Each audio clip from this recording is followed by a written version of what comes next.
Welcome back to my channel. आज हम एक और पेपर डिस्कस करने वाले हैं जिसका नाम है जो बीएजी प्रोग्राम के बच्चों का ये पेपर है टर्म एग्जामिनेशन दिसंबर 2023 का ये क्वेश्चन पेपर होने वाला है। तो इसी को डिस्कस करेंगे और इसमें से कौन कौन से इंपॉर्टेंट क्वेश्चंस हैं वो देखेंगे और उसके साथ साथ क्या क्या रिपीट होने वाले हैं, ठीक है, और किन की ज़्यादा पॉसिबिलिटी है कि वो फिर से रिपीट हो जाएंगे, ठीक है। तो ये हमारे मेन क्वेश्चंस रहेंगे। ब्रिटिश लिटरेचर पेपर का नाम है और 3 घंटे का टाइम मिलेगा। मैक्सिमम मार्क्स आपके 100 होने वाले हैं। ऑल क्वेश्चंस आर कंपलसरी, ये देख लो ध्यान से, ठीक है। तो इसमें जो पहला क्वेश्चन आपका आने वाला है ना वो रहेगा आपका ये पैसेज वाला, ठीक है। Following passage with reference to the context. ये कुछ पैसेज आपको दिए गए हैं, इसमें से आपको किसी चार की जो है कंटेक्स्ट बताना है आपको, कौन सी पोएम है, क्या नाम है, कौन इसके पोएट हैं, वो सारी एक्सप्लेनेशन आपको बतानी है, ठीक है। एनी 4 करने हैं आपको, ओके, इस चीज़ का ध्यान रखना। और 150 वर्ड्स में लिखना है और 8 मार्क का आपका पर जो है स्टेंजा होने वाला है। तो इसके लिए आपको क्या इसमें क्या क्या बताना है, एक तो आपको रेफरेंस देना है कि कहाँ से ये लाइंस उठाई गई हैं, ठीक है, कौन राइटर हैं, सॉरी कौन इसके पोएट हैं, पोएम का नाम क्या है, और अगर चाहो तो एरा भी लिख सकते हो कि कौन से एरा में वो लिखी गई थी क्या, और इसका उसके बाद इसका आपने मीनिंग बता देना है, ठीक है। ये तीन चार चीज़ें करनी होती हैं और अच्छे से लिखना है इसको। ऐसा नहीं है कि बस लाइंस का आपने एक्सप्लेनेशन कर दिया और ख़त्म। अच्छे मार्क्स चाहिए तो ये सारी चीज़ें आपको बतानी पड़ेंगी। जैसे फर्स्ट ये है and pity like a naked new born babe striding the blast or heaven's cherubin हॉट upon the sightless couriers of the air. तो इसमें क्या है, पहले तो मैं बता दूं कि ये जो लाइंस हैं these are the famous lines from जो पोएम का नाम है वो है मैकबेथ, ठीक है। मैकबेथ ये एक जो पोएम है वहाँ से ये लाइंस ली गई हैं और इसके जो राइटर हैं वो कौन है, as always very famous William Shakespeare, ठीक है।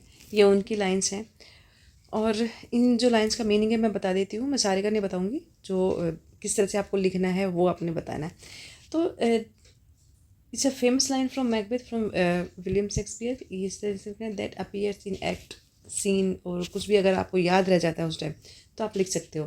तो इसका मतलब ये है कि and pity like a naked new born, मतलब इसका ये है कि ये जो लाइन्स हैं it's a smile sorry simile that compares pity to a naked women, ठीक है। सिमिल जैसे हमने किए थे ना कि कोई चीज़ जिस जैसे प्रेजेंट की जा रही है वो उसको दूसरे तरीके से भी आप उसका मीनिंग निकाल सकते हो, तो वो यहाँ पर जो है सिमिल का यूज़ किया गया है, ठीक है। तो नेकेड जो बेबी है, पीटी जो है an pity like a naked new born baby का मतलब क्या होता है, न्यू बॉर्न बेबी का मतलब होता है कि हेल्पलेस थिंग, क्योंकि जो बच्चे होते हैं न्यू बॉर्न होते हैं वो हेल्पलेस होते हैं, अपने आप से कुछ नहीं कर पाते, है ना। And cherubim means which is innocent and beautiful, ठीक है। ब्लास्ट और हेवंस चेरुबिम मतलब वो जो न्यूबॉर्न बेबी होते हैं एक तो हेल्पलेस होते हैं, अपने आप से कुछ नहीं कर पाते, cherubim which is innocent and beautiful, ठीक है। सो दीज लाइन्स जो हैं these lines calls out the pity and love that will जज मैकबेथ, ठीक है। तो मैकबेथ को यहाँ पर जज किया जा रहा है इन लाइन्स में, ओके। तो Macbeth is meditating on the murder of king Duncan, ठीक है। किंग डुकेन का जब मर्डर कर देते हैं तो उस टाइम की ये पोएम्स है, उस टाइम की उसकी मनोस्थिति के बारे में बताया जा रहा है। And the lines also differentiate Macbeth and Duncan as icons of cruelty, ठीक है, एंड कंपनशन, ठीक है। तो मैकबेथ इज ना also aware of the magnitude of his victims merits and the positive of his own motivation, ये इस पर बताया गया है। तो आप सीधे सीधे ये समझ सकते हो कि ये जो लाइनें हैं इसमें ना एक रिप्रेजेंट किया गया है जो किंग डुकेन है उसकी हत्या के बारे में। जो मैकबेथ है उसके जो एक आंतरिक इंटरनल जो एक संघर्ष चल रहा होता है, अंतर मतलब इंटरनल कॉन्फ्लिक्ट बोल सकते हैं आप अबाउट मर्डरिंग किंग डुकेन। मतलब जब ये जो है मैकबेथ, जब मैकबेथ जो है किंग डुकेन की हत्या कर देते हैं, मर्डर कर देते हैं, उसके बाद जो उसके मन में जो इंटरनल एक कॉन्फ्लिक्ट चल रहा होता है तो उसके बारे में ये लाइनें जो है रिप्रेजेंट करती हैं। तो आप इसमें से आप ये बता सकते हो थोड़ा सा कि जो इस लाइन में जो विलियम मैकबेथ है को पिटी नामक एक जो एक पेपर है उस पर एक कुछ प्रिंट बनाने के लिए। आप ये पोएम पूरी पढ़ोगे ना तो थोड़ा सा आपको समझ में आ जाएगा, क्या कहते हैं, इंस्पायर करते हैं। तो ये प्रिंट ना एक जो है कि ड्यूअल इल्यूजन को थोड़ा सा रिप्रेजेंट भी करती है, और ब्लैक मिक्स्ड रिलीफ एंड एथिसिंग will colours printed from mill birds वगैरह to create image. Okay, so basically आपको इतना समझना है कि मैकबेथ जब किंग ड्यूकन की को मर्डर कर देते हैं उसके बाद उसकी क्या मनोस्थिति होती है, उसके बारे में ये सारी लाइन्स हैं। ठीक है, तो पोएट का नाम बता देना, पोएम का नाम बता देना, इनका मीनिंग लिख देना, सप्रसंग व्याख्या जिसको हम बोलते हैं। ठीक है, और थोड़ी सी इसकी हिस्ट्री बता देना कि ये पोएम क्या थी। बस इतना सा करना है। 8 नंबर आपके अच्छे से, इसमें से 8 में से आपको 5-6 आराम से मिल जाएंगे। ठीक है, सेकंड देख लेते हैं। सेकंड जैसे हमने एक कर लिया, तो ऐसे ही आपको यहाँ पर 4, 5 दिए गए हैं, तो 5 में से आपको इसी तरह से आपको रेफरेंस विद कंटेक्स्ट बताने हैं। ठीक है, सेकंड क्वेश्चन देख लेते हैं। सेकंड क्वेश्चन है आपका right a short note on any 4 of the following. तो यहाँ पर भी ना आपको शॉर्ट नोट लिखने हैं। ठीक है, 5 दिए हुए हैं, 5 में से कोई 4 आपको करने हैं। तो जो इंपॉर्टेंट है मैं वो बता देती हूँ। पहला रहेगा आपका एलिजाबेथन थिएटर। ठीक है, फिर हम ये वाला करेंगे ड्रामेटिक सिग्निफिकेंस ऑफ सोलिलोक्वी और मैकबेथ। ठीक है, सो एंड इसमें से हम करेंगे लास्ट के 2 डी और ई बस। चलिए पहला कर लेते हैं एलिजाबेथन थिएटर। तो इसमें से आपको कोई 4 करने हैं, 100 वर्ड्स में लिखना है। ठीक है, और 6 मार्क्स का आपका क्वेश्चन होने वाला है। फर्स्ट करेंगे एलिजाबेथन थिएटर, ये मोस्ट इंपॉर्टेंट है। इस पर शॉर्ट नोट आया हुआ है। ठीक है, बट इस पर ना लॉन्ग क्वेश्चन भी आता है, तो ये आप इसको स्टार दे देना कि ये इंपॉर्टेंट क्वेश्चन है, इसको छोड़ना मत। तो पहले हम इसको कर लेते हैं कि व्हाट इज़ एलिजाबेथन थिएटर, क्यों बोलते हैं उस एरा को कि एलिजाबेथन थिएटर को, ये जो क्वीन थी उनके नाम से ही थिएटर का नाम क्यों पड़ा, ये सारी चीज़ें आपको यहाँ पर बतानी है, हम डिस्कस करेंगे। सो इसके बारे में हम बात करने वाले हैं। तो जो एलिजाबेथन थिएटर है, इसको एक और भी नाम से आप बुला सकते हो या जाना जाता है, जिसको बोलते हैं इंग्लिश रेनाइसेंस। ठीक है, क्यों बुलाया जाता है, क्यों थिएटर, ये भी मैं लिख देती हूँ थिएटर, कि इसका मतलब ये था सीधा सीधा कि it was a style of theatre that flourished in England from 1558 to 1642। कि ये एक इस तरह की एक थिएटर की शैली थी, स्टाइल ऑफ थिएटर, मतलब थिएटर का एक अलग सा ही स्टाइल नया फ्लरिश हो रहा था इंग्लैंड में 1558 to 1642 के बीच में। ठीक है, और इसकी क्या क्या खास बातें थी कि क्यों इसको एलिजाबेथन थिएटर बोला जाता है। सबसे पहले तो ये था कि ये जो शैली, जो एक तरह से जो नया एक बदलाव आ रहा था थिएटर में, तो वो जो टाइम था उस टाइम क्वीन एलिजाबेथन का शासन था।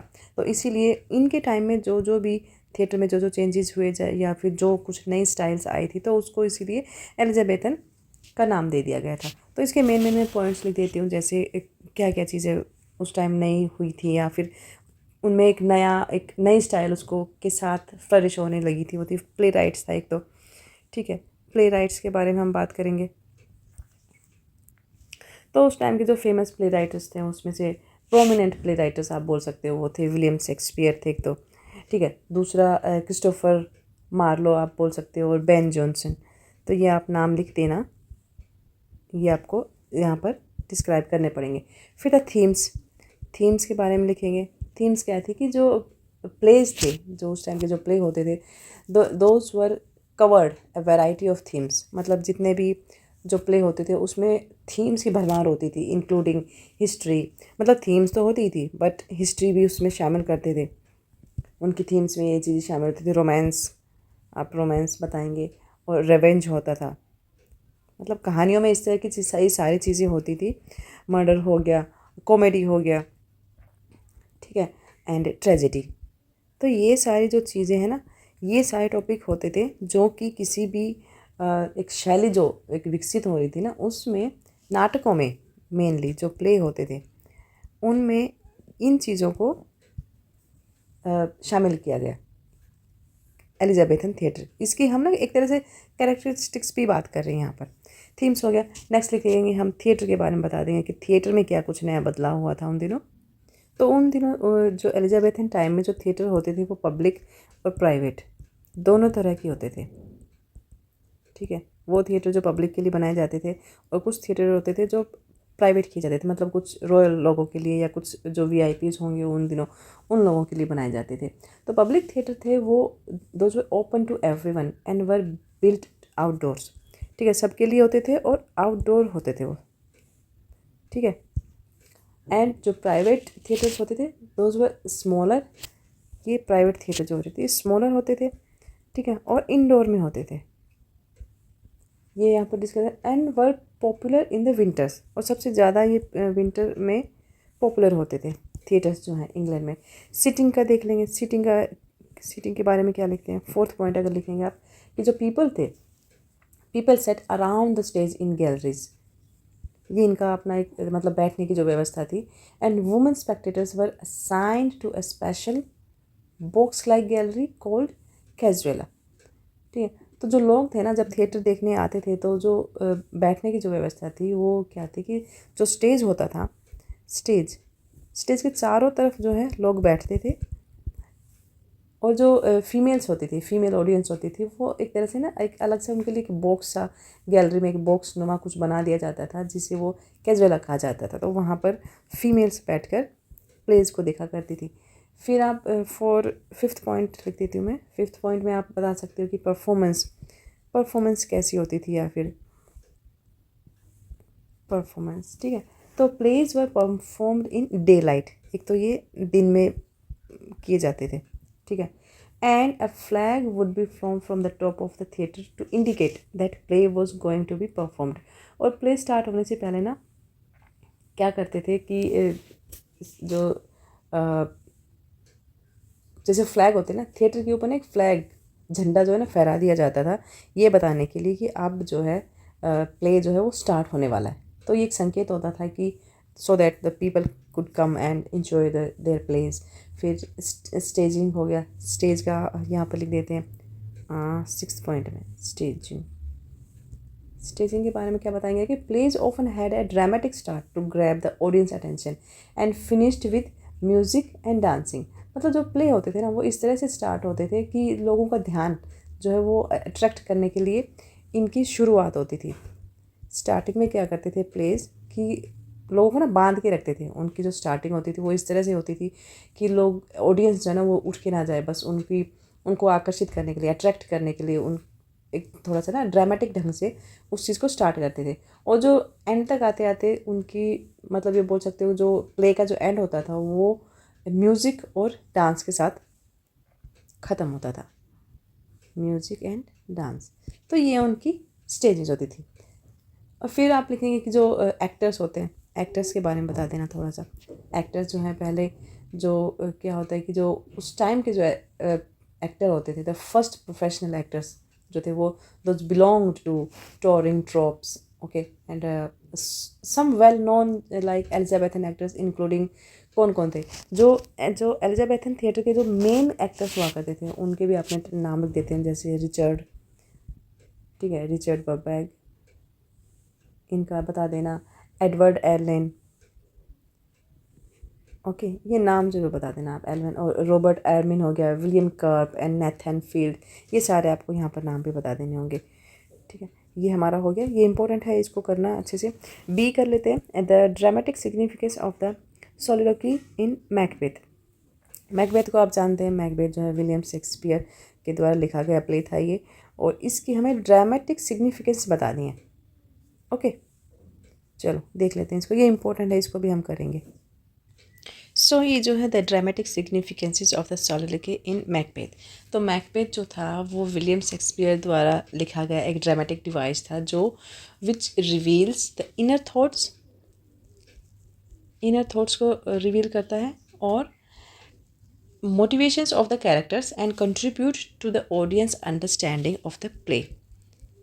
ओके, तो कहने का मतलब ये है कि जो विलियम शेक्सपियर ने जो ये मैकबेथ लिखा था, एक नाटकीय उपकरण था जो कैरेक्टर्स जो थे, जो प्ले के जो कैरेक्टर होते थे उनके जो इंटरनल थॉट्स होते थे और जो इंस्पिरेशंस होती थी उनकी, उसको क्या था कि शो करता था उन चीज़ों को, और जो ऑडियंस होती थी उनको ये समझने में हेल्प करता था कि वो जो नाटक जो ऑडियंस देख रही है वो उसको वो समझ पा रहे हैं या नहीं।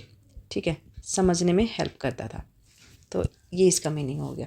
सो जो इसको अगर हम थोड़ा सा और मैं बताऊँ, जो इसमें जो ड्रामेटिक टेंशन्स होती थी, ड्रामेटिक टेंशन ये क्या होता है, जो सोलिलोquies हैं that those creates dramatic tension.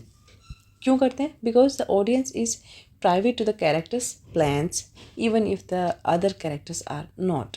मतलब कहने का है जो नाटकीय जो एक टेंशन होती है ना, उसमें क्या होता है ना कि जो सोलिलोquy होते हैं, एक आलाप जिसको बोलते हैं, वो टेंशन क्रिएट करते हैं। क्यों करते हैं? ताकि जो ऑडियंस है वो एक कैरेक्टर जो प्ले हो रहा है ना, उसकी जो प्लानिंग्स हैं, मतलब कैरेक्टर जो है वो पूरे प्ले में क्या क्या करने वाला है, कब वो फाइट करेगा, रोमांस करेगा या ट्रेजेडी आएगी, उन चीज़ों से क्या होता है कि वो अवेयर हो जाती है ऑडियंस। जैसे कि बाकी चाहे अदर जो भी कैरेक्टर होते हैं उनसे वो ना हो ऑडियंस अवेयर ना हो, बट जो मेन जो कैरेक्टर होता है ना, उससे वो क्या होता है कि अवेयर हो जाती है उसकी एक्टिविटीज़ से कि प्ले में और आगे क्या होने वाला है। फिर सेकेंड आप लिखेंगे कि जो कैरेक्टर डेवलपमेंट होता है, कैरेक्टर डेवलपमेंट, इसके बारे में लिख देना है कि जो सोलिलोquies हैं दैट दिस शोज़ क्या शो करते हैं, कैरेक्टर्स साइकोलॉजिकल कॉम्प्लेक्सिटी, मैं लिख देती हूँ साइकोलॉजिकल, एक तो कॉम्प्लेक्सिटी को शो करते हैं, and moral struggles, moral struggles sorry. So इसका मतलब क्या हुआ कि जो मान लो ये जो चीज़ें हैं, ये जो कैरेक्टर के बारे में जो लाइन्स है, साइकोलॉजिकल कॉम्प्लेक्सिटी और मोरल स्ट्रगल्स, इसका मैं एग्जांपल दूँ, जो मैकबेथ हैं, इसमें जो मैकबेथ हैं वो क्या करते हैं कि एक तो जो सोलिलोक्यू है उसमें उनके अमानवीय कर्म था, मतलब कुछ ऐसे काम ना जो एक मानव को नहीं करने चाहिए, या फिर उसकी क्रूअल्टी को दिखाते हैं। क्योंकि वो करता क्या है कि वो जो भी सत्ता होती है, जो पावर को पाने के लिए क्या करता है, किंग ड्यूकेन की हत्या कर देता है ना। और बट उसके बाद में क्या होता है कि मानसिक उसको ना एक फिर वो ये सारी चीज़ें जो किंगशिप पाने के लिए तो करता है, और किंग ड्यूकेन को मार देता है, मर्डर कर देता है उसको, बट उसको ना पीस ऑफ माइंड नहीं मिलता है, पीस ऑफ माइंड। तो यहाँ पे यही चीज़ें साइकोलॉजिकल कॉम्प्लेक्सिटी यही होगी, पीस ऑफ माइंड, और मोरल स्ट्रगल्स, ये दोनों चीज़ें यहाँ पर शो हो जाती हैं कि इसीलिए जो सोलिलोक्यू जो एक आलाप होता है ना, जब आदमी अपने आप के बारे में बता रहा होता है, वो अपने आप की खुद की हर कंडीशन के बारे में जब बात कर रहा था, तो उसको हम एक तरह से सोलिलोक्यू बोल सकते हैं। फिर ऑडियंस के बारे में आप लिख देना, ऑडियंस के बारे में क्या लिखेंगे, जो ऑडियंस की सिंपैथी होती है, ऑडियंस सिंपैथी, ऑडियंस एम्पैथी में क्या अगर सोलिलोक्यूज जो है वो they can help the audience understand and sympathise with the character. मतलब ऑडियंस को जो है कैरेक्टर के साथ एक सिंपथेटिक वे में समझने के लिए भी उसको इनक्रेज करते हैं ऑडियंस को। जैसे कि the audience learns of Macbeth's greed and ambition in his dagger soliloquy. मतलब ये है कि जब ऑडियंस जो मैकबे हैं उनका जो लालच थी उसकी, जो अपनी महत्वाकांक्षाएं थी, उसके बारे में ना इसी से सोलिलोक्यू जो एक आलाप है उसी से पता चलता है। क्योंकि इसी के ज़रिए जो है दर्शक ऑडियंस ये समझ पाती है कि जो मैकबे हैं वो क्या कहना चाह रहे हैं, क्या करना चाह रहे हैं, और उसका लालच, उसकी महत्वाकांक्षा, उन सब के बारे में ऑडियंस जो है वो अवेयर हो जाती है ना। जो लास्ट में क्या होता है कि जो उसका बिल्कुल ही आप बोल सकते हो कि लीड टू हिज डाउनफॉल, कि लास्ट में क्या होता है कि फिर उसके डाउनफॉल जो उसका पतन का कारण बनता है। और इसके साथ साथ जो प्ले में तो ये सब चल रहा है, बट साथ साथ जो ऑडियंस है वो भी इस चीज़ को समझ रही है। तो ये चीज़ें हो गई।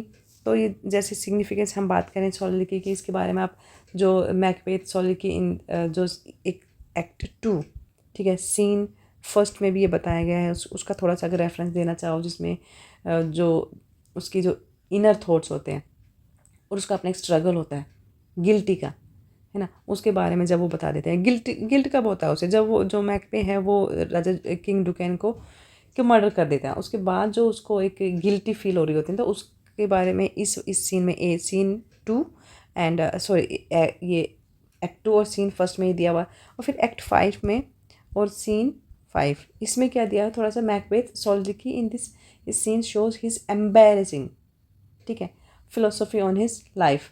मतलब ये है कि जो आप थोड़ा सा ये बता देंगे कि अगर आप इसको पढ़ के जाओगे ना, तो जो ये वाला जो एक्ट 5th एक्ट में ये बताया गया है कि जो मैकबे है उसका जो एक आलाप है या जो जिस तरह से अपने आप को एक अपने आप के बारे में बता रहा होता है दर्शकों को, उसे जीवन के दर्शन के रूप में एक मतलब शून्यवाद आप बोल सकते हो, उसको अपनाते हुए दिख रहा है। मतलब लास्ट में क्या होता है कि जो मैकबे है वो एक तरह से आप ये बोल सकते हो कि एम्बैरेसिंग फील करता है अपने सारे ये जो उसने कृत्य किए थे उसके बारे में। तो जो ड्रामेटिक सिग्निफिकेंस है ना सोलिलिकी का, मतलब अपने बारे में बताना, अपना आत्मलाप करना। अब मान लो कोई कैरेक्टर है, ये मैकबे जो कैरेक्टर है या किसी भी प्ले में कोई कैरेक्टर जो अपने बारे में बता रहा है, वो अपने इनर थॉट भी बता रहा है, अपने जो है ड्रामेटिक टेंशन के बारे में भी बताएगा, साइकोलॉजिकल कॉम्प्लेक्सिटी बताएगा, मोरल स्ट्रगल्स क्या चल रहा है उसके, ये जो किंग डुकन के मर्डर के बाद, क्योंकि इस घटना के बाद ही ये सारी चीज़ें उसके अंदर आती हैं और वो किस तरह से अपने जो इंटरनल जो एक कॉन्फ्लिक्ट चल रहा था उसको कैसे वो ऑडियंस तक प्रेजेंट कर पाता है या उन तक कन्वे कर पाता है, वो सारी चीज़ें यहाँ पर ये सोलिलिकी के जरिए ही प्लेज में ये जो एक इम्पोर्टेंट चीज़ होती थी तो उसके बारे में आपने बताना है। ठीक है, ये हो गया हमारा। नेक्स्ट देख लेते हैं। अभी हम करेंगे सी पार्ट। इसका कलर चेंज कर देती हूँ। The 3 faces of Thomas Hardy's writing. जो राइटर हैं थॉमस हार्डी, इनके जो राइटिंग थी वो किस तरह से लिखते थे, उनके 3 फेसेस लिखने हैं। ओके, सिंपल सा है। तो 3 फेसेस में आप क्या लिखेंगे, पहले तो आप अर्ली नॉवेल्स का लिख देंगे, जो अर्ली नॉवेल्स थी। ठीक है, फिर सेकंड होगा मेजर नॉवेल्स, और उसके बाद पोइट्री और लेटर वर्क, उनकी जो पोइट्री थी और जो बाद में उनका जो भी काम किया उन्होंने अपने जीवन के आखिरी दिनों में, उसके बारे में बताना है। तो अर्ली नॉवेल्स का टाइमिंग क्या था ये बता देंगे हम, 1860 टू 1880s। ओके, इसमें क्या था कि अर्ली नॉवेल्स जो थी उनकी वो फोकस करती थी रूरल लाइफ पे, सोशल कंस्ट्रक्ट पे, ठीक है, और ट्रेजिक नॉवेल्स पे। मैं एक एक लिख देती हूँ उनको, पहले इसको डिस्क्राइब कर लेते हैं अच्छे से, मैं तीनों को अलग अलग कर देती हूँ यहाँ पर। तो अर्ली नॉवेल्स का जो टाइमिंग था वो 1860 टू 1880 था। ठीक है, तो इन दिनों में जो नॉवल का जो मेन फोकस होता था वो होता था रूरल लाइफ पे। एक तो रूरल लाइफ एंड जो सोशल कंस्ट्रेंट्स होते थे, सोशल कंस्ट्रेंट्स। अगर ये क्वेश्चन सिग्निफिकेंस के बारे में भी आ जाता है ना, या बड़े क्वेश्चन में भी आ जाता है, तो भी आप लोग इसको थोड़ा सा एक्सप्लेन करके अपने आप लिख सकते हैं। और ट्रेजिक लव, ये इन चीज़ों पे इन नॉवेल्स का जो है मेन फोकस रहता था। रूरल लाइफ के बारे में बताते थे, सोशल कंस्ट्रेंट्स जो होते थे उन दिनों वो बताते थे, ट्रेजिक लव हो गया, और कुछ ऐसे इश्यूज थे विच ही एक्सप्लोर्ड इंक्लूडिंग जो क्लासिस स्ट्रगल होते थे। क्लास स्ट्रगल का मतलब क्या हो गया, जैसे लो कास्ट वाले या रॉयल लोग, उनके बीच जो स्ट्रगल होता था वो हो गया। फेट और सोसाइटल प्रेशर्स, इन चीज़ों के बारे में जो अर्ली नॉवेल्स में लिखा जाता था।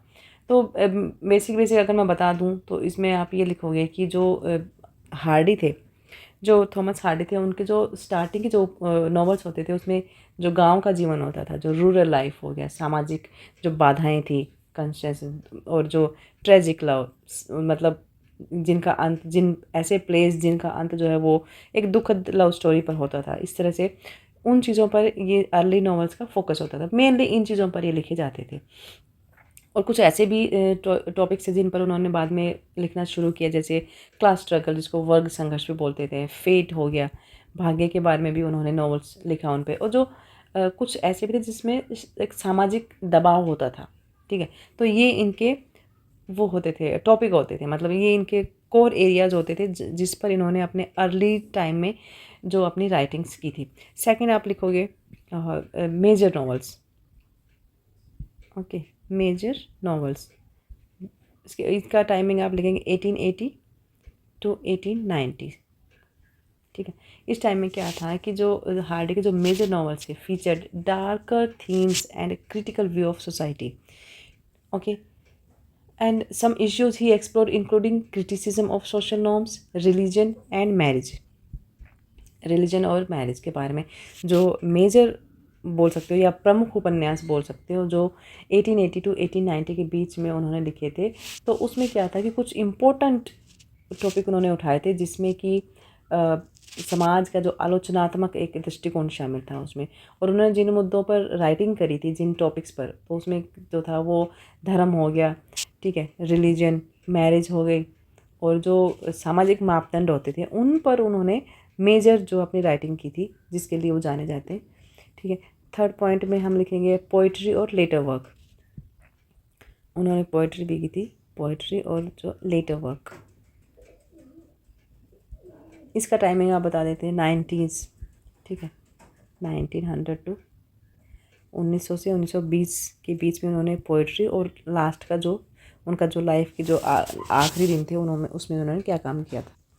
तो इसका जो मेन बात थी ना इस टाइम में, उसमें था कि जो हार्डी है ना, he return to poetry in this phase, कि वो पोइट्री की तरफ वापस आ गए थे, क्योंकि प्ले स्टार्ट कर दिया था उन्होंने लिखना, पोइट्री भी करते थे, लेकिन आखिरी टाइम में जो है, जब एज हो गई होगी उनकी, तो वो पोइट्री की तरफ वापस आ गए थे। उन्होंने पोइट्री लिखना स्टार्ट कर दिया था, और जो उपन्यास थे, नॉवेल्स लिखना छोड़ दिया था, और पोइट्री की तरफ वो वापस आ गए थे।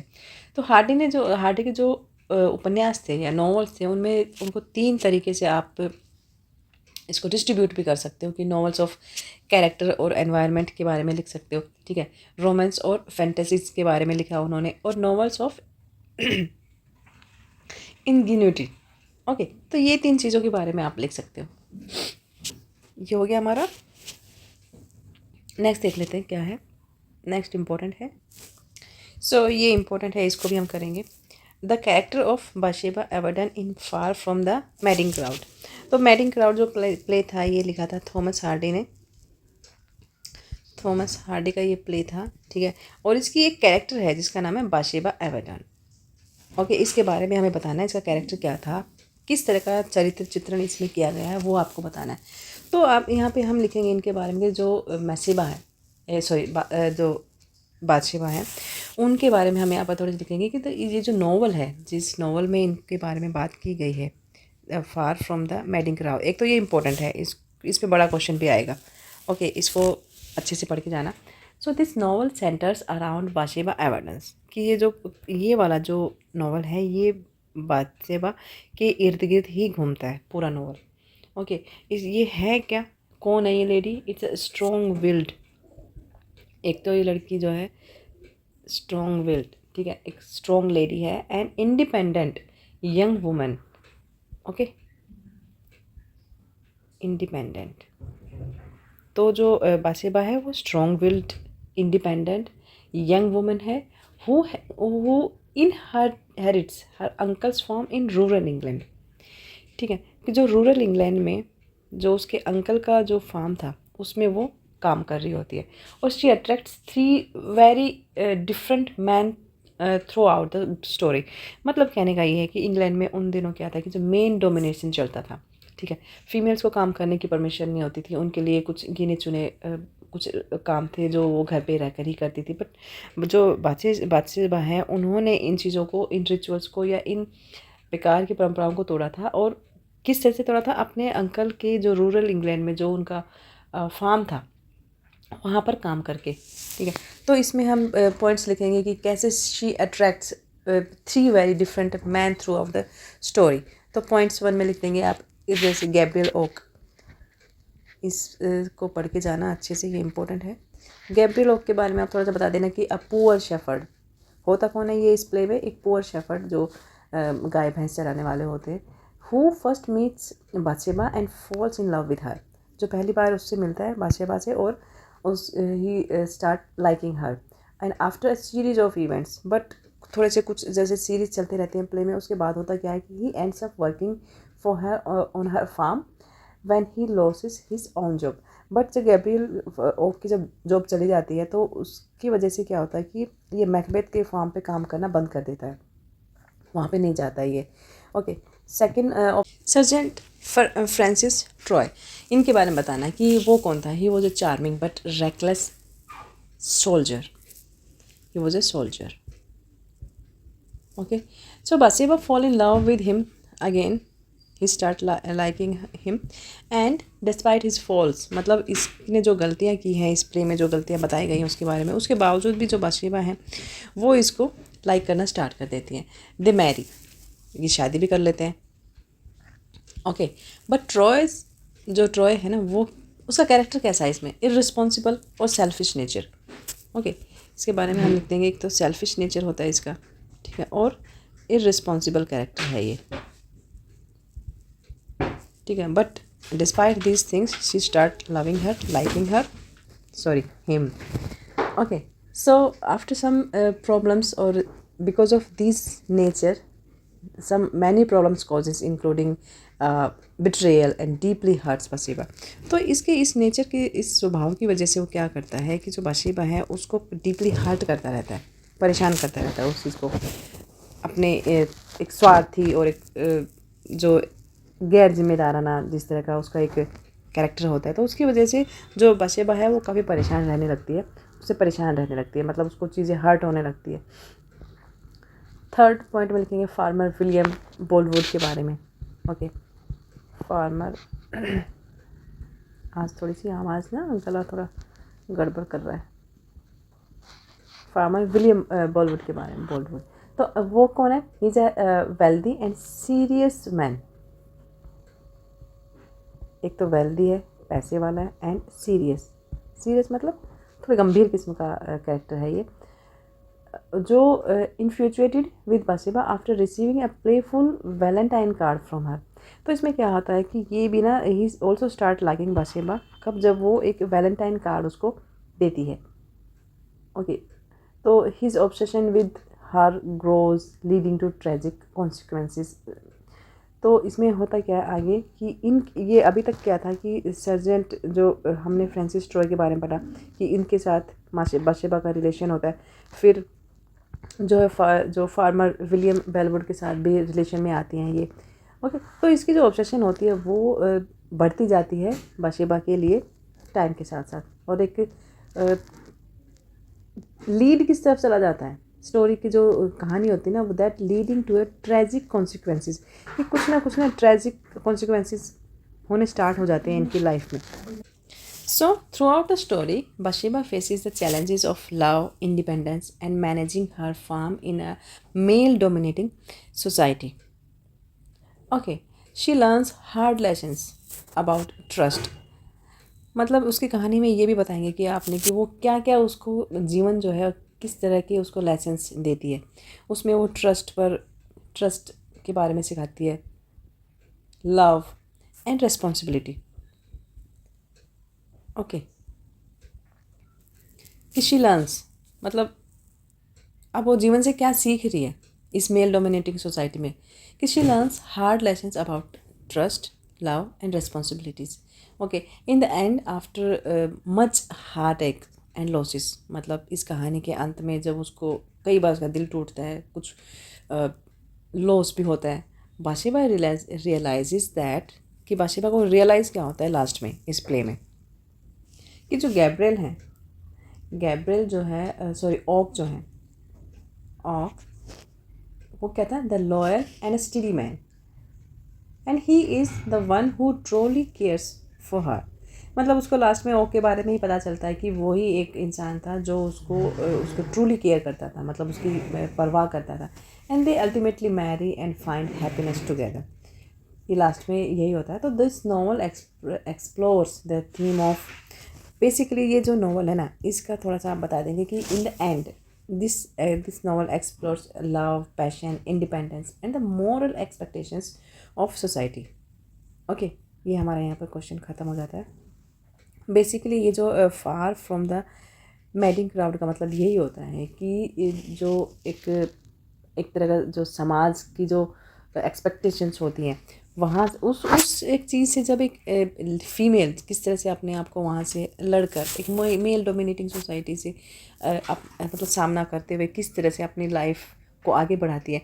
तो बेसिकली जो ये चीज़ें हैं इसमें ये यही बता रहा है कि इस नॉवल का थीम कह सकते हो आप कि लव है, इसमें लव के बारे में बताया गया है, पैशन के बारे में बताया गया है। पैशन क्या है, जिस जो बाशिबा उसका पैशन क्या है, काम करना और अपने अंकल के फार्म पे काम करना। वो सारी जो परंपराएं हैं जो एक फीमेल्स के लिए बनाई गई हैं उसको काम करने से रोकने के लिए, उन सारी चीज़ों को तोड़कर एक इंडिपेंडेंटली काम करना, और कुछ मॉरल एक्सपेक्टेशन जो सोसाइटीज़ के हैं उनको साथ लेते हुए वो किस तरह से अपनी लाइफ में आगे बढ़ती है। ट्रस्ट के बारे में सीखती है कि कैसे कि मतलब ट्रस्ट क्या होता है, क्यों किसी पर ट्रस्ट करना चाहिए, या कौन लोग हैं जिन पर हम ट्रस्ट कर सकते हैं, लव के बारे में, वो जो लोग उसके लाइफ में आते हैं उनके बारे में, रिस्पॉन्सिबिलिटीज़ कि एक रिस्पॉन्सिबिलिटीज़ होती क्या है, किस तरह से एक रिलेशन में इन सारी चीज़ों का इम्पोर्टेंस है। तो ये जो हम मशबा जो कैरेक्टर है उसके ज़रिए ही सारा हम समझ पाते हैं इस प्ले के बारे में। ओके, ये हमारा यहाँ पर ख़त्म हो गया। ये भी इम्पोर्टेंट है, इसको कर लेते हैं। मैं थोड़ा सा बता देती हूँ उसके बारे में कि जो बर्नार्ड शो है, इनका जो प्ले है आर्म्स एंड द मैन, ये एक ऐसा प्ले था जो इस चीज़ को दर्शाता है कि क्लास डिस्टिंक्शन, एक वर्ग भेद, उस समय जो समाज में जो क्लास डिस्टिंक्शन होते थे, वर्ग भेद जो होता था, उसके बारे में बताता है।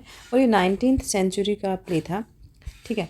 और यूरोप में, बेसिकली यूरोप में ये कहानी बताता है कि in that time the Europe was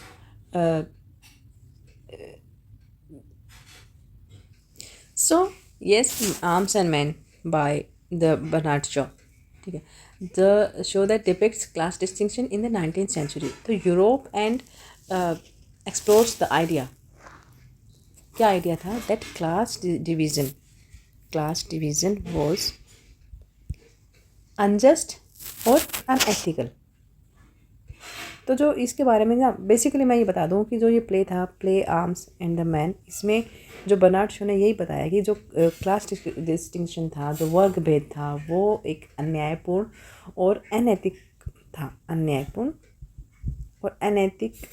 कार्य था या कदम था। तो सोशल स्टेशन के बारे में बताओगे आप, क्लास कंटेम्प्ट क्या थे, क्लास डिस्टिंक्शंस आर अनजस्ट थे तो क्यों थे, वो बताना है आपने, क्लास डिविजन्स आर अनएथिकल है। तो इन 4-5 पॉइंट पर हम यहाँ पर बात करेंगे, जो कि आपको बेसिकली यहाँ पर बताने पड़ेंगे, जिससे कि अच्छे मार्क्स आने की उम्मीद रहती है, ठीक है। तो पॉइंट वाइज हम 4 पॉइंट्स बताऊँगी मैं, चारों को डिस्कस कर लेते हैं यहाँ पर। फर्स्ट पॉइंट पे हम लिखेंगे सोशल स्टेशंस, जो सामाजिक स्टेशन या फिर समाज के बारे में आप क्या बताएंगे। जो नाटक के जो कैरेक्टर थे उनके बारे में, उनकी जो सोशल कंडीशन थी उसके बारे में बताता है यहाँ पर। और वो लास्ट तक क्या होता है ना कि अधिक स्पष्ट हो जाती है, जो कैरेक्टर्स के जो कंडीशन होती है उनके बारे में, जो नॉवल है वो और अच्छे से दर्शकों को बता देता है। कि फॉर एग्जांपल जो लोका है वो क्या होता है कि एक नौकर होता है, बट नौकर से ज़्यादा वो कुछ मतलब आगे बढ़ना चाहता है। और जबकि जो निकोला है वो सिर्फ एक नौकर ही बने रहना चाहता है। तो एक तरह से ये कैरेक्टर के बारे में बता दिया कि कैरेक्टर्स जो थे उनकी सामाजिक स्थिति नॉवल के एंड तक क्लियर हो जाती है कि लोका के बारे में वो आगे बढ़ना चाहता है, बट निकोला जो है वो एज ए नौकर ही बने रहना चाहता है, वो उसी में ही संतुष्ट है। सेकंड हम लिखेंगे इसमें क्लास डिस्टिंक्शन के बारे में, क्लास डिस्टिंक्शन के बारे में बता देना। ओके, वर्ग भेद के बारे में। तो नाटक में ये दिखाया गया है कि कैसे जो हाई क्लासेस होती हैं, जो हाई क्लास के जो कैरेक्टर्स हैं वो जो लो क्लास के कैरेक्टर के साथ या उनके प्रति किस तरह से एक इररिस्पेक्टफुल बिहेवियर करते हैं। हालांकि जो ब्लैंचली हैं इसमें वो इस मामले में थोड़े से अच्छे हैं, मतलब is a kind of wonderful. So वो लो क्लास के लोगों के साथ जो है he don't hate those people, but उनके प्रति या जो उनके साथ जो है वो एक प्रेम का ही व्यवहार करता है। ओके, मतलब इनके साथ वो अच्छे से व्यवहार करता है। फिर एक थर्ड पॉइंट हम लिखेंगे यहाँ पर, class distinctions are unjust. The play argues that theatre is no inherent difference between members of the working class and the atrocity and beyond how society treats them। कि इसमें आप ये बताओगे कि जो नाटक में ये एक तर्क दिया गया है कि जो श्रमिक वर्ग है, जो लेबर वर्ग है और जो रॉयल लोग हैं, उनके जो सदस्यों के बीच में कोई डिफरेंस नहीं है, सिवाय इसके कि समाज उनके साथ कैसा व्यवहार करता है। मतलब जो काम करने वाले लोग हैं ना, चाहे वो लेबर क्लास है चाहे वो रॉयल लोग हैं, इनके बीच में कोई डिफरेंस नहीं है, बट सिवाय इसके ये दिखाने के कि जो समाज में जिस तरह की चीज़ें, जिस तरह से उनको एक नफ़रत से देखा जाता है लो क्लासेस को, बट उनके साथ कैसा व्यवहार होता है लेबर क्लास के साथ, ये इसके अलावा जो एक इनके बीच अपना मतलब कोई वो मतलब लेबर क्लास और रॉयल क्लास, इनमें जो है कोई अंतर नहीं है, ये बता दिया, ठीक है। जैसे कि कोई फैक्ट्री है, वहाँ पर रॉयल लोगों की कोई फैक्ट्री, उसमें लेबर भी काम करते हैं, लेकिन वहाँ पर जो उन दोनों का रिलेशन होगा ना, वो एक सामंजस्यपूर्ण और एक रिस्पेक्टिव वे में एक रिलेशन होता है। बट इसके अलावा जो समाज उनके साथ कैसा व्यवहार करता है, ये चीज़ें थोड़ी सी अलग रखी गई हैं। दूसरा है कि जो फोर्थ पॉइंट आप लिख देना, हम लिखेंगे यहाँ पर क्लास डिविजन्स आर, मैं शॉर्ट में लिख देती हूँ, क्लास डिविजन्स आर अनएथिकल। ठीक है, अनएथिकल बताया गया है यहाँ पर, कैसे बताना है उसके बारे में बता देती हूँ। अनएथिकल, तो the play consistently points out that class divisions are unethical and unjust. अनैतिक और अन्यायपूर्ण है। तो Shaw was a socialist and activist and his plays uses with witty dialogue with characterization of to criticize and glorification of war and heroism. Okay, हमारा ये point भी यहाँ पर कंप्लीट हो गया है। नेक्स्ट देखते हैं, ये यहाँ पर शॉर्ट नोट लिखना है आपने थर्ड क्वेश्चन में। राइट शॉर्ट एसेज, नोट नहीं essay, on any two of the following around 200 words. 12 number का आपका ये क्वेश्चन होने वाला है और इसको 200 शब्दों में लिखना है, अच्छे से लिखना। ठीक है, वर्ड लिमिट का ध्यान रखते हुए। तो शॉर्ट ऐसे लिखना है यहाँ पर, why is Tennyson considered a true representative of the Victorian age. इसको तो मैं डबल स्टार दूंगी। ठीक है, ये इंपॉर्टेंट क्वेश्चन है। जो भी विक्टोरियन एज से कोई भी क्वेश्चन आ सकता है आपका, ये आप ध्यान रखना। सेकेंड है character of Bluntschli in arm and man. Okay, the significance is the title of Hardy's novel far from madding crowd. देखो ये तीनों के तीनों मैं बोलूँगी इंपॉर्टेंट हैं। इन पर जैसे ऐसे आ गया तो इस पर जो है मतलब इसी तरह के क्वेश्चंस आएंगे। ये तीनों इंपॉर्टेंट है और हमेशा रिपीट होते हैं। तो ये तीनों जो नॉवेल्स हैं ये अच्छे से पढ़ के जाना, इनमें से क्वेश्चन हमेशा आता है, हमेशा मतलब हमेशा आता है। तो मैं ये तीनों ही तुम्हें डिस्क्राइब करके दिखा देती हूँ थोड़ा थोड़ा। ओके, बाकी तो तुम्हें खुद ही पढ़ना है। तो why is Tennyson considered a true representative of Victorian age. कि जो टेनिसन है, जो ये नॉवलिस्ट है, ये इनको एक विक्टोरियन एज का ट्रू रिप्रेजेंटेटिव क्यों बोला जाता है। ओके, ये इतना सा बताना है यहाँ पर। तो इसकी स्टार्टिंग में मैं आपको बता दूं कि जो अल्फ्रेड टेनिसन जो हैं, जो लॉर्ड टेनिसन हैं, इनका पूरा नाम था Lord Tennyson, is considered a representative of the Victorian as. क्यों? बिकॉज हिज पोइट्री, जो उसकी पोइट्री है वो रिफ्लेक्ट करती है the spirit of that time. उस टाइम की स्पिरिट जो थी वो और जो ये विक्टोरियन टाइम है उसकी अचीवमेंट्स को दर्शाती है। उसके अपने जो डाउट्स होते थे उनके बारे में बात करती है, और जो फियर्स होते थे, संदेह, डर, भय, संदेह, डर, उपलब्धियाँ और स्पिरिट्स। तो बेसिकली आप ये बताएंगे कि yes, Lord Tennyson is considered a representative of the Victorian age because his poetry reflects the spirit of that time and its achievements, its doubts and the fears. फिर कुछ आप लिखेंगे विक्टोरियन जो वैल्यूज़ थी उस टाइम की, उनके बारे में बता देंगे। विक्टोरियन वैल्यूज़, जो Tennyson's poetry embodies Victorian values such as prudery के बारे में बात करते हैं, हिपोक्रेसी के बारे में बात करते हैं वो, ओके, एंड कॉम्प्रोमाइजेस। ये he idealize married life and conjugal love over romantic love. ये इनका जो विक्टोरियन जो वैल्यू बोल सकते हैं, मूल्यांकन क्या था। तो जो टेनिसन की जो पोएम्स होती थी उसमें विक्टोरियन वैल्यूज जो थी उसमें पाखंड हो गया, और ठीक है, और जो कॉम्प्रोमाइज़ समझौते, ये उनकी जो पोएम्स होती थी उनकी मेन जो है सेंटर पॉइंट होते थे। और जो रोमांटिक लव स्टोरीज होती थी उनकी अपेक्षा जो मैरिड लाइफ होती थी, मैरिड लाइफ और जो वैवाहिक प्रेम आप बोल सकते हैं, उसको ज़्यादा यहाँ पर वैल्यू दी गई है। ठीक है, फिर साइंटिफिक प्रोग्रेस के बारे में बता दें। इसको फर्स्ट पॉइंट लिख देते हैं, सेकंड पॉइंट में आप बता देना साइंटिफिक प्रोग्रेस। साइंटिफिक क्या प्रोग्रेस हुई थी उन दिनों और उसके बारे में टेनिसन क्या बताते हैं। तो Tennyson's poetry reflects the Victorian era's fascination and scientific progress as well as his own scepticism towards it. कि जो टेनिसन है उनकी कविताओं में विक्टोरियन युग की जो साइंटिफिक या आप बोलेंगे कि वैज्ञानिक प्रगति के प्रति जो है एक आकर्षण है, एक अट्रैक्शन है, उसके साथ साथ उसके प्रति उनकी अपनी जो संशयात्मक प्रतिबिंब को भी दर्शाता है। संशयात्मक क्या होता है? जो scepticism towards it. Okay, social and political unrest, social political unrest के बारे में भी वो अच्छी खासी बात करते हैं इसमें। तो Tennyson's poetry documents about the anxiety of the Victorian people. ठीक है, तो इस टाइम में जो लोगों की जो मनोदशा थी, जो सामाजिक दशा थी, उसके बारे में बताता है। Who were questioning the traditional religious beliefs about human nature and destiny, कि उस टाइम के जो लोग थे उनके जो मानव स्वभाव और भाग्य के बारे में जो परंपराएं बनी हुई थी और उनकी जो धार्मिक मान्यताएं बनी थी, उन पर ये लोग सवाल उठाते थे। इन्होंने अपनी पोइट्री में इस तरह से बताया है।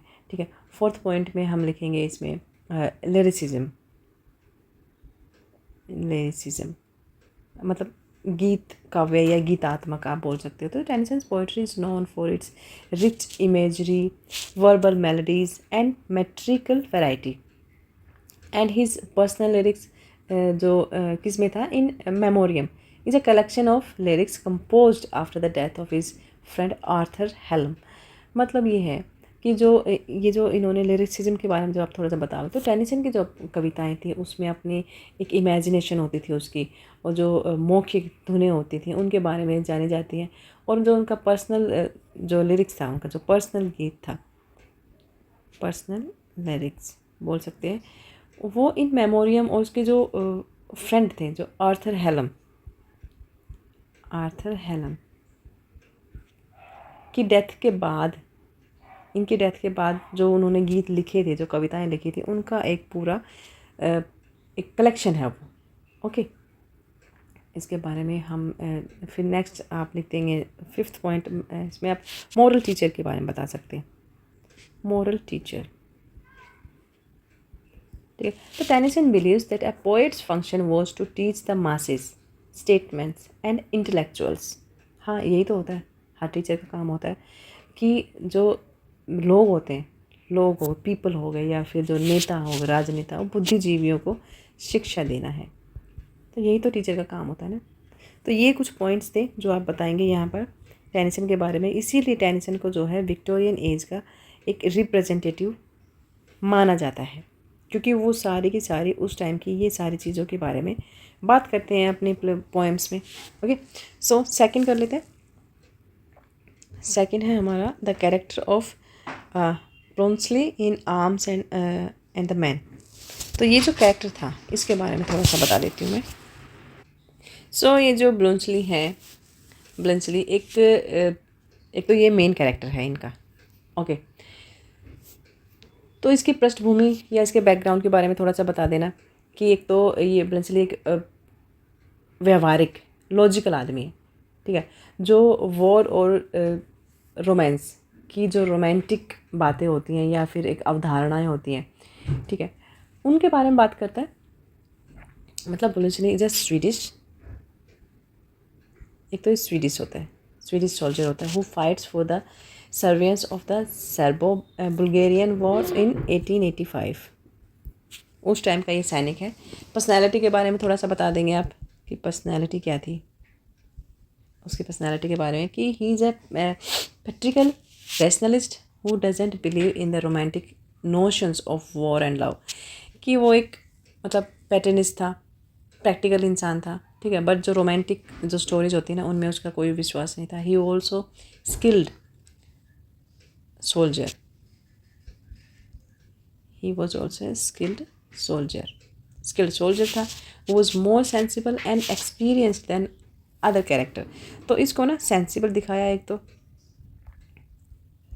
और एक्सपीरियंस्ड, ये इसकी कैरेक्टर खास विशेषताएं थी। सेंसिबल बताया, एक्सपीरियंस्ड बताया, अदर देन अदर कैरेक्टर्स, ठीक है, जो बाकी के अदर कैरेक्टर हैं उनसे ज़्यादा वो सेंसिबल है, एक्सपीरियंस्ड है और एक स्किल्ड सोल्जर है।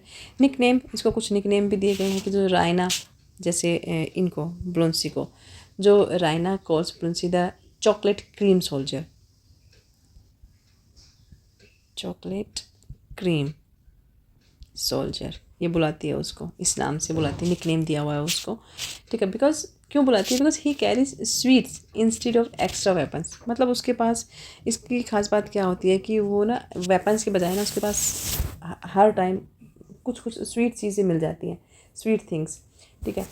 तो इसलिए उसको चॉकलेट क्रीम सोल्जर बुलाती है वो। फिर रिलेशनशिप विद रायना, रायना के साथ क्या रिलेशन होता है उसका, तो Bluntschli falls in love with Raina despite her being engage, कि वो ऑलरेडी क्या है, इंगेज्ड है, लेकिन उसके बाद भी वो जो ब्लूंसली है he like her and he wins her over with practical finances not romance.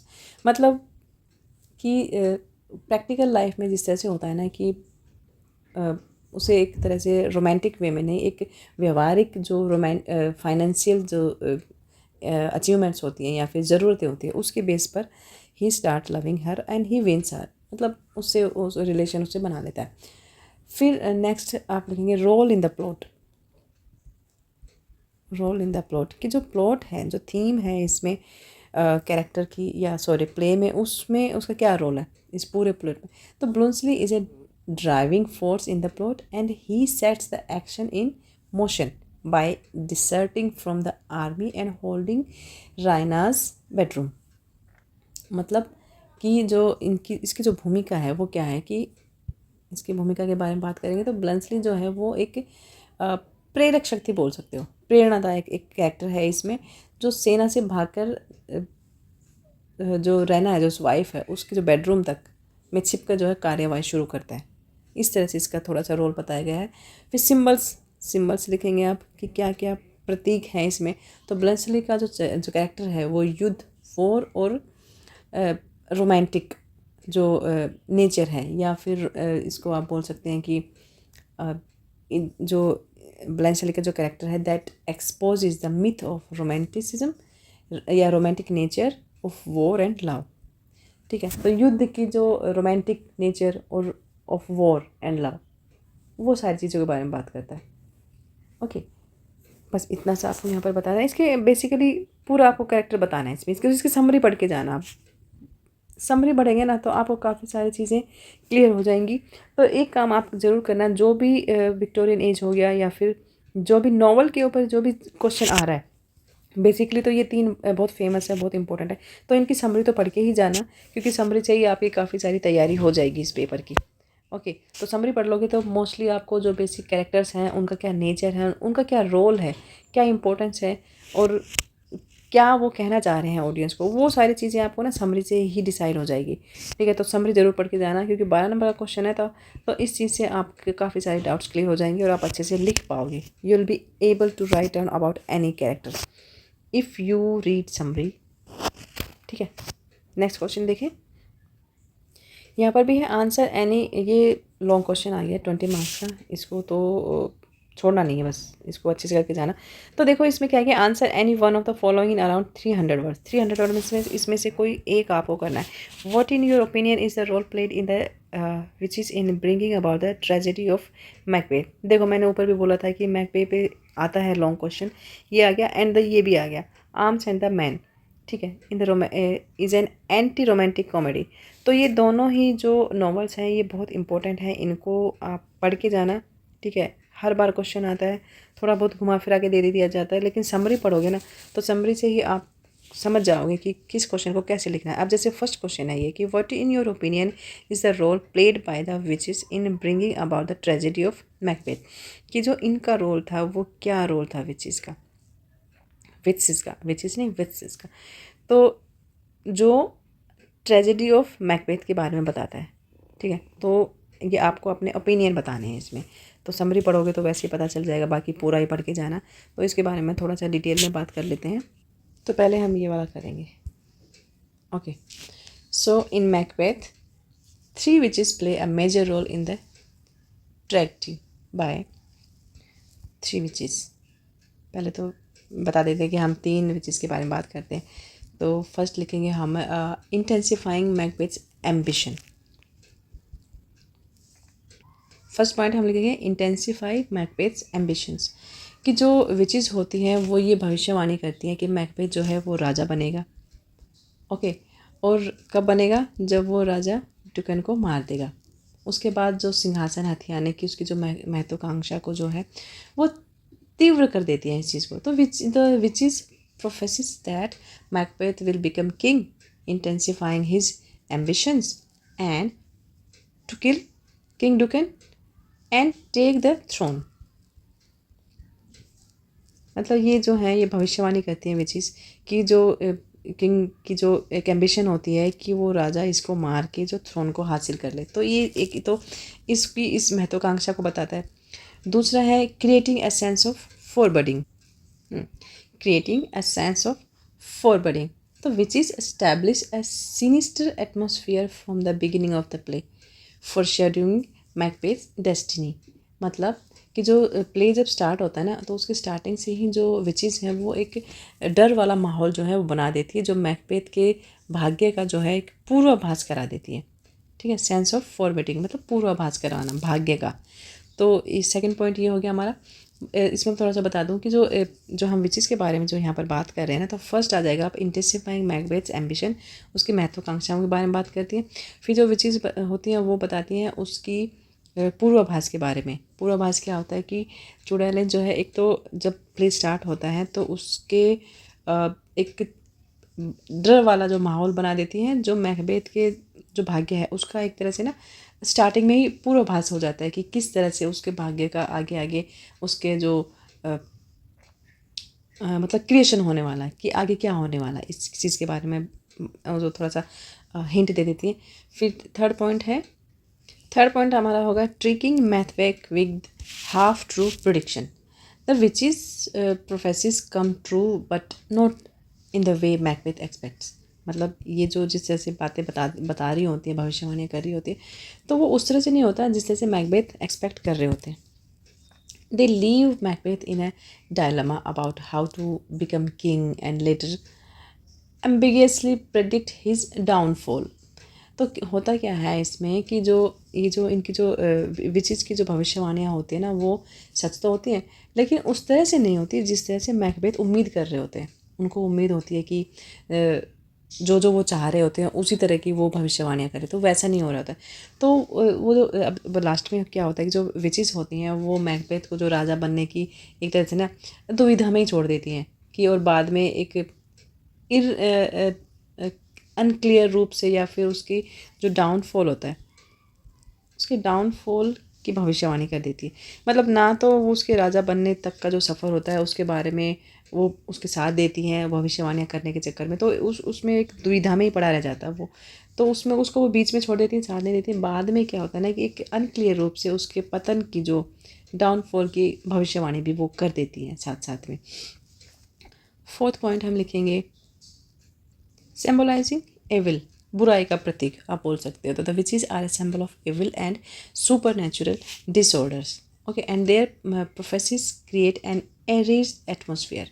ये लिखेंगे आप कि जो इसमें जो विचेस बताई गई हैं वो बुराई और जो सुपर नेचुरल अलौकिक व्यवस्था का प्रतीक है, और जो उनकी भविष्यवाणी थी ना वो एक भयानक वातावरण उत्पन्न करती हैं पूरे प्ले में। बस इतना सा ही उनको सिम्बोलाइज करके बताया गया है। फिफ्थ है कि स्टोरी को कैसे आगे बढ़ाते हैं इसमें। आप टाइटल का नाम देंगे पुशिंग द स्टोरी फॉरवर्ड।